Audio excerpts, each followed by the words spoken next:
segment is going to be presented by David Keith. And here's a little background on David.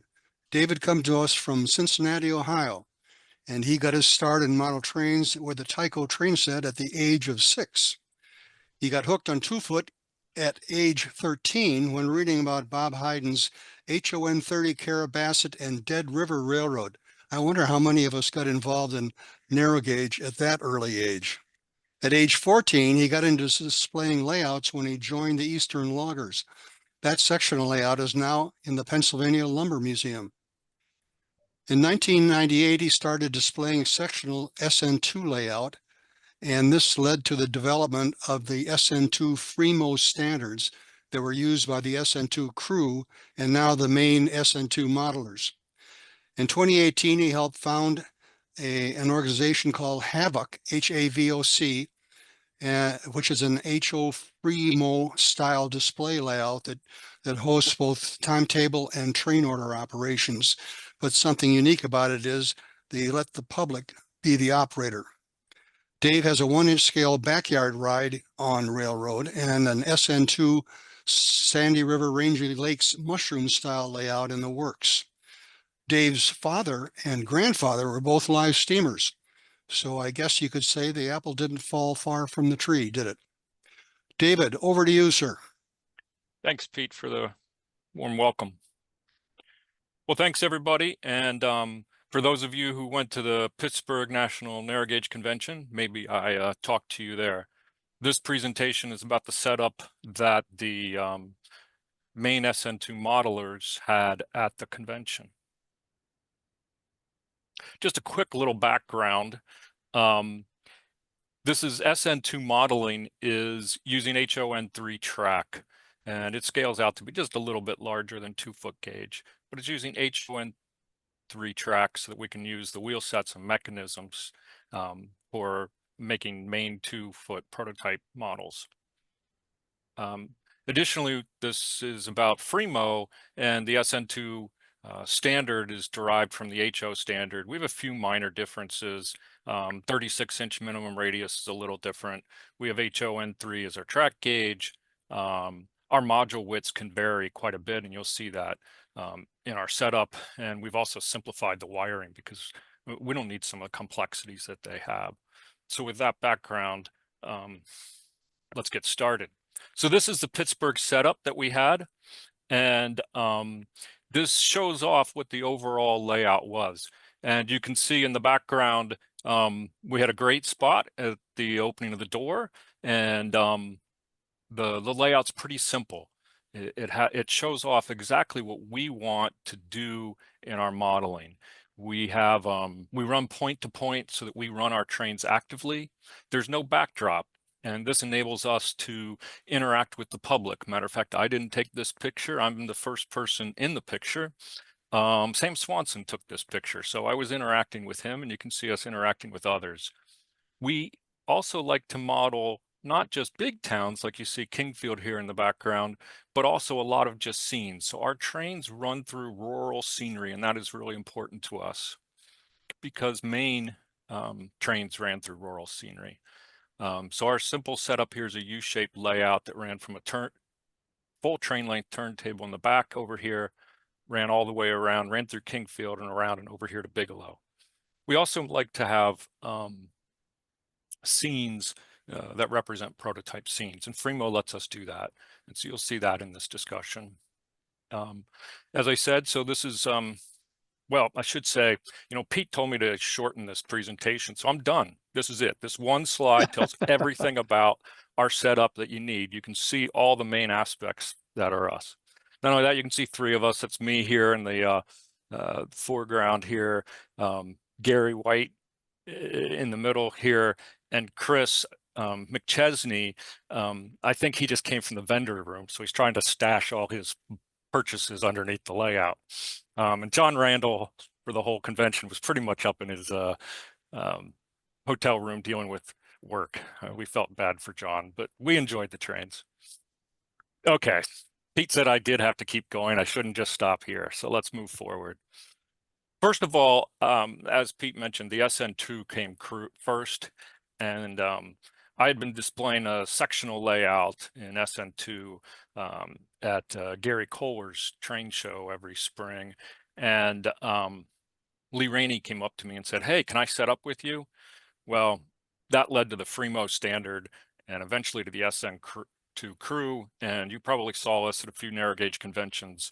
As you can see, we've been to Portland and St. Louis and Hickory, and we even went to a national NMRA convention. But after a while, I got married somewhere before that and had a young son. So I sort of lost interest in that group, aged out a little bit.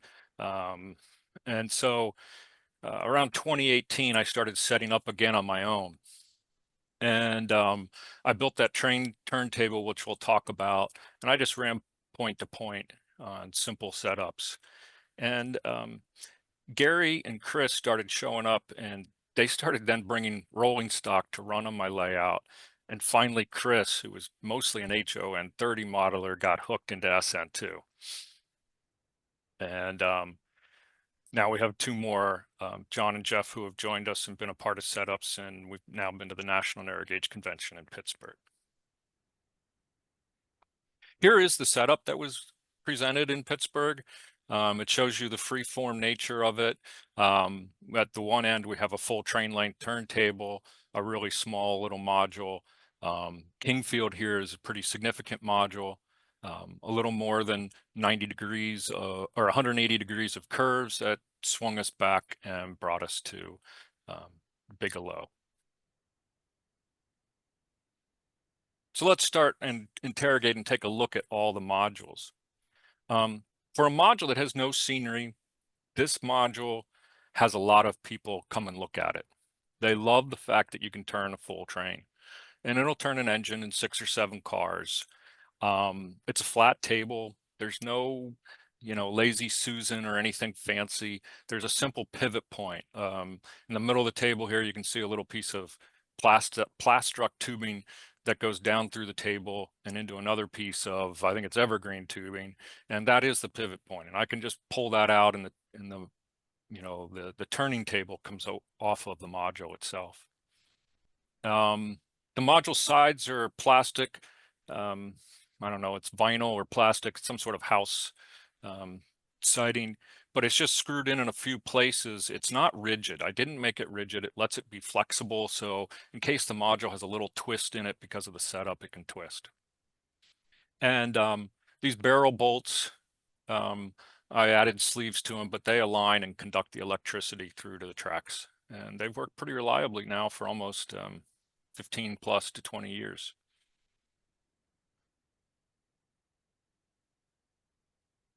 Okay, the next module and the first scenic module was a little money mow, and it's been around for quite a while. This is Gary White's, a little bridge, a king post bridge. There were king post bridges like this on the Sandy River and Rangeley Lakes, and probably other Maine 2-footers. Certainly at the rock work and everything, it evokes Maine modeling. But this shows the low entry. This module doesn't even have legs. It's just clamped between 2 other modules. Yes, when we take it apart, we have to be careful not to drop it on the floor. But it does show the low entry. So if any of you are just dying to model, try out a little 2-foot modeling in SN2, build yourself one of those and join us. The next module is not much bigger. It's twice as long. It's 4 feet long, and it's only 16 inches wide, has 1 turnout. It's a prototype scene on the Sandy River and Rangeley Lakes between Farmington and Strong. PLW made a kit of the depot, and so I just had to model this scene. There was a creamery behind the depot, and the cows could come walking down towards the railroad. The spur was used for loading pulpwood, and pulpwood was used in many of the turning mills on the Sandy River and Rangeley Lakes, and was also used, went to plywood mills further down in the Maine Central. And farmers around Franklin County, when in the winters, they would often go and cut their trees because they weren't doing any farming and do other activities. And so, they would build up a couple loads of pulpwood and bring them to the railhead. Kingfield's a newer module. Chris McChesney started this a couple years ago, and it's 10 feet long and 2.5 feet wide. And Kingfield is an iconic town on the Sandy River and Rangeley Lakes. Unique because of the way the track ran into it as a stub, and later was extended beyond the town, but trains had to run in, back out, and go forward. It also had the covered depot. It had an engine house, and a store, and we'll talk about those in detail, but it makes it for a model that's very interesting to build. So let's take a quick look, because I think Chris did an interesting job with the track plan. Trains came in here on the Sanborn map. You can see trains came in from the south from Strong, and that's, the direction towards Farmington and the Maine Central. So they came north from here, and they ran straight in to the depot and in here. And as I said, the railroad was originally built right here into town. But later, when they went on to build north, they couldn't build from here because they would have run into the town and the wrong place to cross the river. So they backed up about a quarter mile and put the junction switch, and the Kingfield junction switch went off here. And you can also see that there were a number of mills, a sawmill over here and another mill over here. Well, modeling this, 45 to 90 degree curve and putting that in a module isn't very easy. But, having the passing track and other operating characteristics is nice to do. So Chris, being sly and not wanting to build too many modules, he slid the tracks right along these red lines up the back side of the engine house and right off around the back. And so that's what you see over here on this picture on the right, is the trains running here. Now, it may seem like a lot of track, but it does all the operational interests. So during a setup, we can run trains in, run them to the depot, back them up, and run them out over here. We can also pass them. Trains working the freight will do the switching, and the big mill that was over here, Chris plans to model here. This is structure here is temporary. There are a couple temporary structures in here. So I think this is a really neat design for anyone considering how to do Kingfield or a junction in a narrow space. Okay, let's talk about the structures. The covered depot, obviously built by Chris. It's finished in the red and yellow pre-1912 coloring, and it was a PLW kit. That's Portland Locomotive Works. The full interior is, or interior structure is available. Chris made that very nice, and I think eventually he will probably add some interior details to the structure.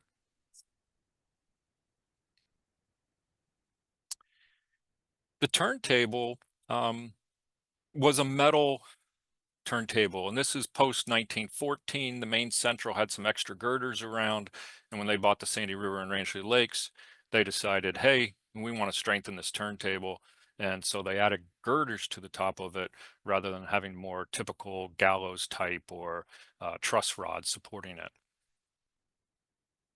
And this is a PLW kit that was resin cast, and Chris has a phono plug that's available to turn it as the pivot.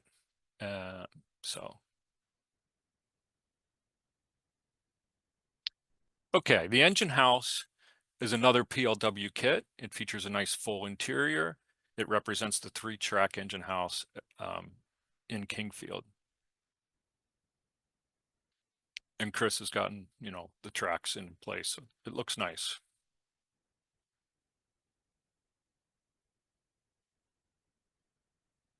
Now, the last structure is really, I don't know if it's formidable, that's the word that just jumped into my mind, but it's a very significant structure. It's a bookend of Kingfield.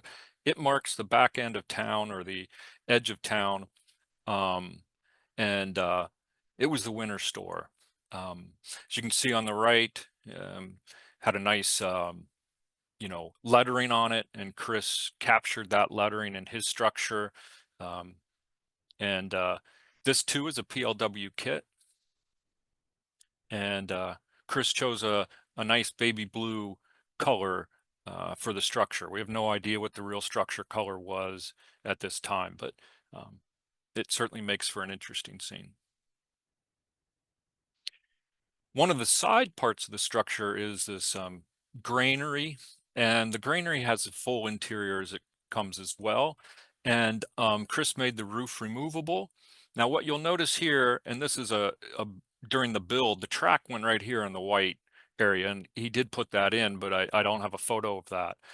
But these doors, there were hinged doors covering the track. So when there wasn't a car in there dropping off grain, or if the car was in the middle, they could flip the doors up, walk through, unload the bags of grain, and walk, back through. So the employees weren't going to trip over crossing tracks. And here's a picture of Chris's module in comparison to a waterized photo. The only difference of significance is that Chris has got his structures painted in the pre-Maine Central coloring. It's pretty cool. Okay, moving on is a module of mine. It's actually 2 sections. So a module doesn't necessarily have to be one section. It can be multiple sections. And a module doesn't have to be straight. It can be curved. And this one has 2 sections. One section is curved and one section is straight, which has the bridge on it, although the track on it curves a little bit as it wiggles across. And that's for interest. You can see it's inspired by this pin-connected bridge that was on the outside of Phillips on the Sandy River Rangeley Lakes, and had a nice fill as it headed into Phillips. At one point, this was all trestle, but I modeled it as the fill as shown in this photo. And this photo was not taken in Pittsburgh, this top photo on the left, but Chris and Jeff Bissonette are capturing some photos there. It's a great photo scenic portion of the modules whenever we set it up. It's neat to see the trains running across the top of a fill rather than down on flat scenery. Really shows them off.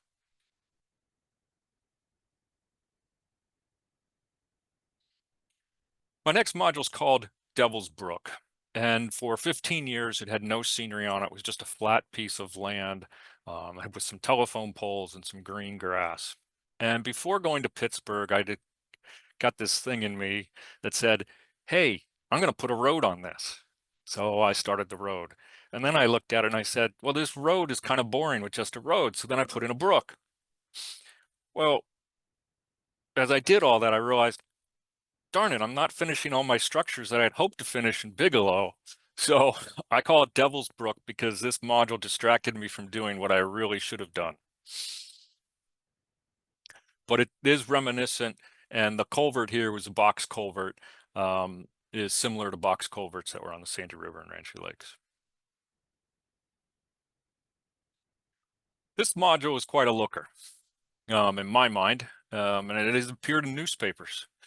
It is 2 sections, and they are curved. And at the middle here at the joint, the track's actually off center. It's closer to the back so that I could run the river around the front. These turn a 90-degree curve. My water tank is a Rags 4. Rags made a different water tank, and that had clapboard siding, and I sided his core with regular, just probably Kapler or someone else's lumber. I don't remember exactly who, to capture the scene. And as you can see in this photo here, this is the inspirational photo of my water tank and river scene versus the prototype here on the left. Later, Gary Kohler of PLW made a kit of that tank. It's a little smaller than the one I came up with, but I like mine too much to change it. And this prototype photo comes from Gary Kohler's box site, as do most of the prototype photos seen in this presentation. So thanks, Gary, for letting me use those. John Randell, this is the first of his. He's modeling the gravel pits, and there were a couple gravel pits around the Sandy River and Rangeley Lakes, and probably on other 2-foot gauge railroads. A simple cut, mud and gravel into the side, and that was used to, ballast the railroad.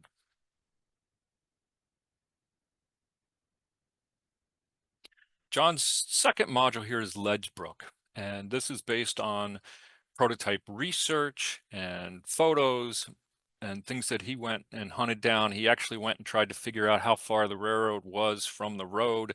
He made a trip earlier this spring or last spring or summer and did all that. It's a very simple module, straight track. Notice the track is not centered on the module. It's not one end.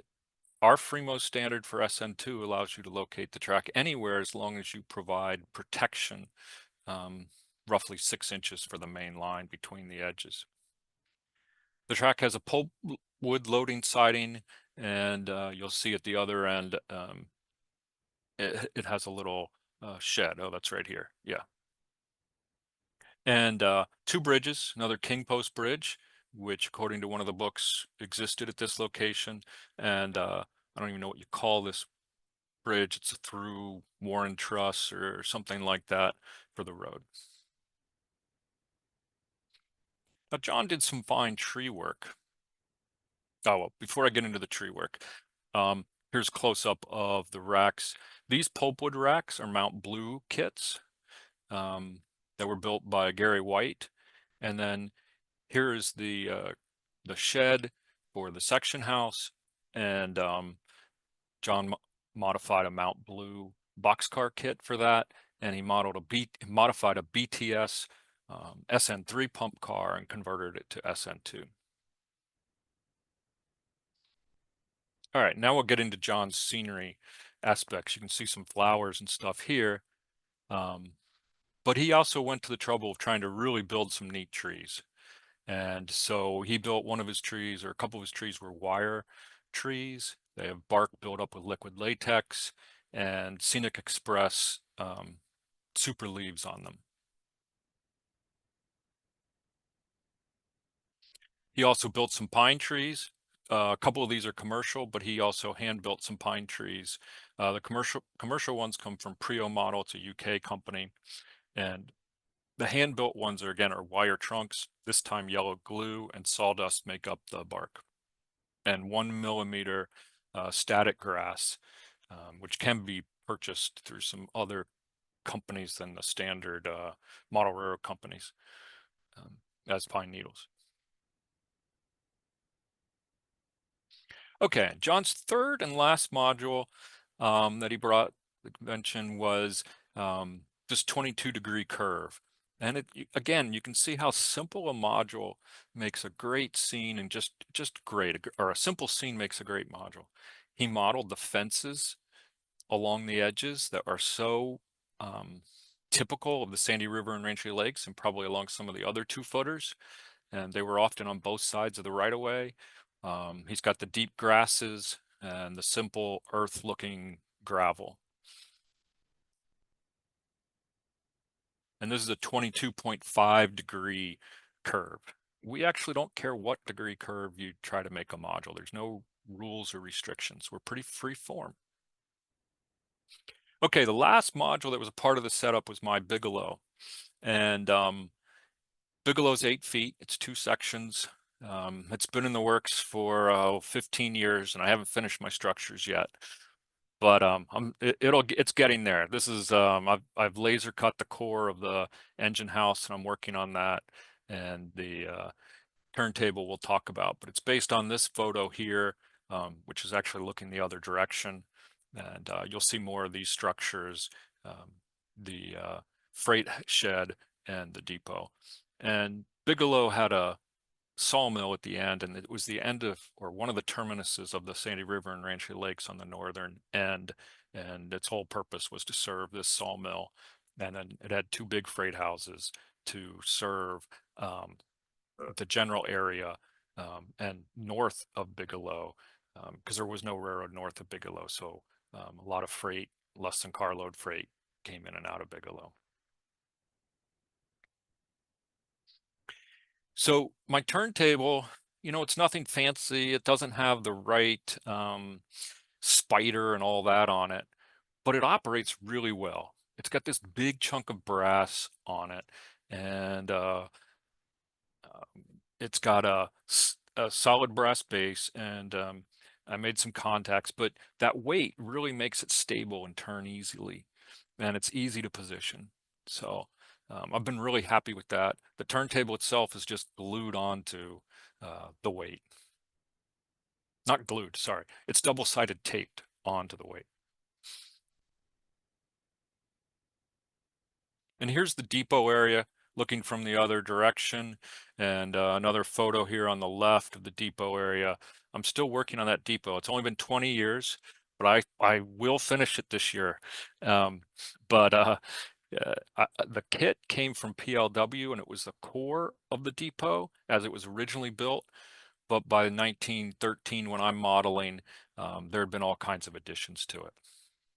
The freight house back here was actually built by Matt Sharp, who was the owner of Train and Trooper, the late Matt Sharp. And so I was lucky enough to pick that up. One thing you notice about this engine house is this part of the structure back here is there was a water tank inside the engine house.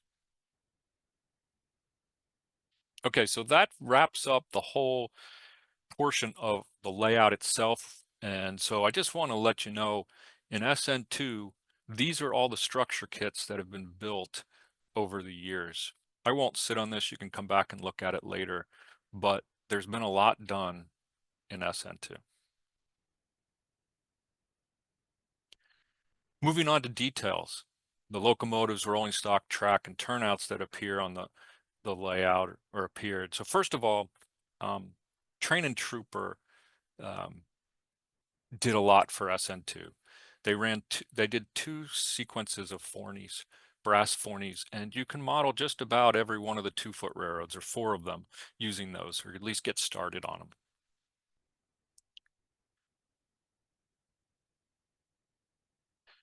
Tuning a Forney is not for the faint of heart. The rear truck, they don't take sharp radiuses. You know, we use a 36 or 32-inch minimum as our standard. We tend to use broad turnouts.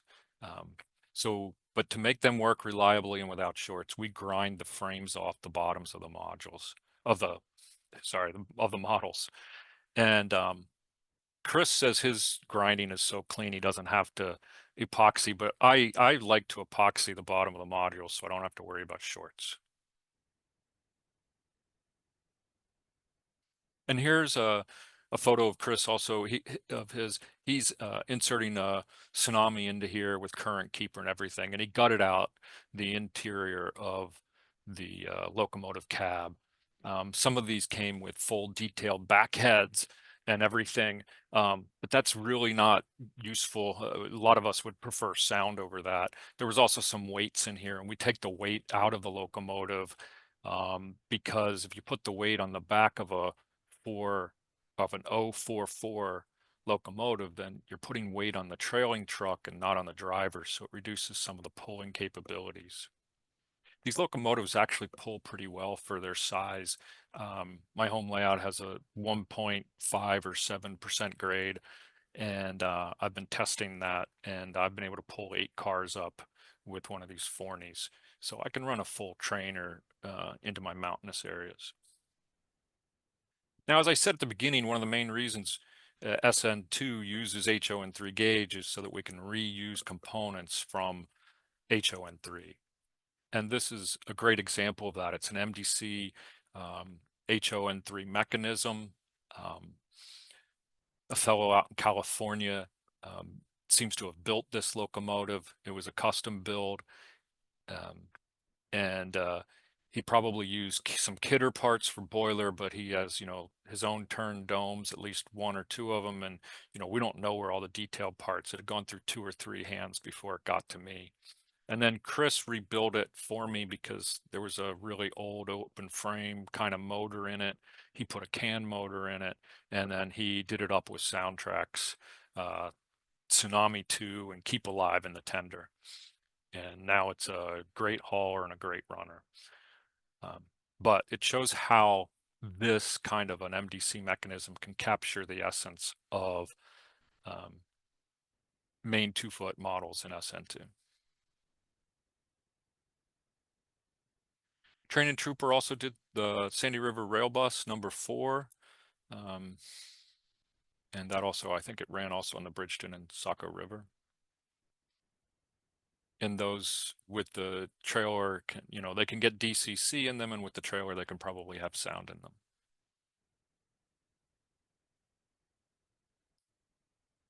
Now, as I mentioned, Mount Blue has done some cars, and you know they've done quite a few cars, box cars and flat cars. Well, Chris decided to get some of their 24-foot box cars and have a lot of fun and doing all the old time lettering and the predecessor Sandy River Railroad lettering, and it makes for a really neat train.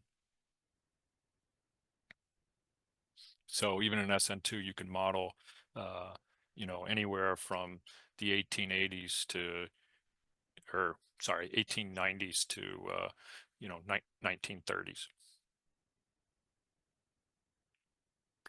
The Bridgeton and Saco River, everybody seems to love their tank cars. PLW has the tank car on the left. It's available as a kit. This one still needs to be finished up. I think Chris built this. And then there was a specialty one-off car that Chris has also built from something that he and Gary collaborated on, or Gary provided the tank for. It was a what-if car, I think. And lastly, you know, well, their passenger cars have been available over the years as well. Train and Trooper did the parlor car, and a few kits have come out from both PLW, and Jerry Wilson made some resin kits. Flangers, speeders, and even some cabooses have been done by Mount Blue and PLW. Okay, so here's all the rolling stock kits that we are aware of that have been done in SN2 over the years. Again, quite a bit is available. Trucks and couplers, we do use HON3, but Smoky Mountain Model Works has done exact Maine 2-foot trucks. Those are available. Wiseman has white metal versions of trucks that are available, and those were originally done in brass by PLW, and Wiseman has those. We do use some Blackstones, or Tichy arch bars are close and can be narrowed, and some people are now doing 3D printed trucks. Our coupler height is a little bit lower than HON3, just so that we can get the body as low as possible, or prototypely accurate height. The HON3 is actually higher than prototype would be for a 2-foot gauge.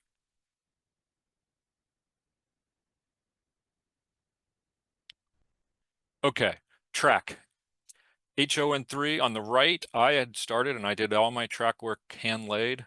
On the left, John Randell and Chris McChesney got to start on this, has used microengineering. Man, that microengineering for how simple it goes down looks good enough to me. So that's been used on a lot of the more recent modules. We typically use number 8 turnouts, and that's required for the main line. And so this is an example of a number 8 turnout. You know, you can get them through a few companies that make them, or use fast tracks. But the microengineering number 6 turnouts, if they are cleaned up to be 100% compliant with the NMRA standards, work with the rigid Forneys once the Forneys have been tuned, and they seem to work pretty reliably. Okay, so that's the end of the main part of the clinic. Teaching everyone about what's available in SN2. Here's some resources and links if you're interested. And then here's the 4 of us who set up in Pittsburgh. On the left is John Randell, myself, David Keith, is second from left, and Chris McChesney, second from right, and Gary White is on the right. So thank you all for listening. If you have any questions, glad to take them. Okay, thank you very much, Dave. You really cut that clinic down. We have a few questions. First one from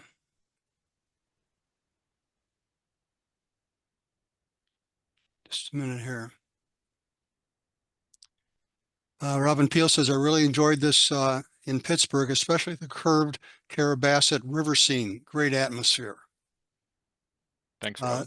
Steve Hollenbach said, excellent work. If your group would consider coming to St. Louis in September, I have room for you. And are you coming in September?